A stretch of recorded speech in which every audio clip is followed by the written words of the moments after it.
Using first letter வந்து K. ஓகேங்களா? So K use பண்ணி ஸ்பிட் பண்ணோம்னா ஸோ இங்கே ஸ்பிட் பண்ணலாம். ஓகே, நெக்ஸ்ட் இதுல நம்பர் ஆஃப் லெட்டர்ஸ் எவ்வளவு இருக்குன்னு பாருங்க. 5 லெட்டர்ஸ் இருக்கு. ஸோ இப்போ 5 லெட்டர்ஸ் பாத்தீங்கன்னா இங்க இருக்கு. ஸோ இப்போ வந்து ஸ்பிட் பண்ணியாச்சு. ஓகேங்களா? இப்போ ஒரு பார்ட் இன்னொரு பார்ட்டோட கம்பேர் பண்ணீங்கன்னா ஃபர்ஸ்ட் லெட்டர் பாத்தீங்கன்னா கே இருக்கு. கே இருக்கா? ஸோ இங்க வந்து கே வரும். நெக்ஸ்ட் செகண்ட் லெட்டர் ஓ இருக்கு. ஓகேங்களா? ஸோ இங்க ஓ. தேர்ட் லெட்டர் பாத்தீங்கன்னா சி இருக்கு. ஸோ இங்க சி, இங்கேயும் C. Next fourth letter D இருக்கு. ஓகேங்களா? ஸோ டி இருக்கு. ஸோ அப்போ இங்க டி வரும்.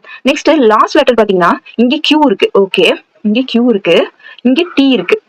ஓகேங்களா? ஸோ இது வந்து டிஃப்ரெண்டா இருக்கு. கியூக்கு அடுத்த லெட்டர் ஆர், அடுத்த லெட்டர் எஸ், அதுக்கு அடுத்த லெட்டர் டி. ஸோ +1 வந்து இன்க்ரீஸ் ஆகிருக்கு. ஓகேங்களா? ஸோ இந்த மாதிரி இன்க்ரீஸ் ஆகியுமே வரும். ஓகேங்களா? ஸோ இப்போ வந்து ஆன்சர் பார்க்கலாம். ஃபர்ஸ்ட் லெட்டர் பார்த்தீங்கன்னா ஓ இருக்கணும். ஸோ செகண்ட் ஆப்ஷன் எலிமினேட் பண்ணிடலாம்.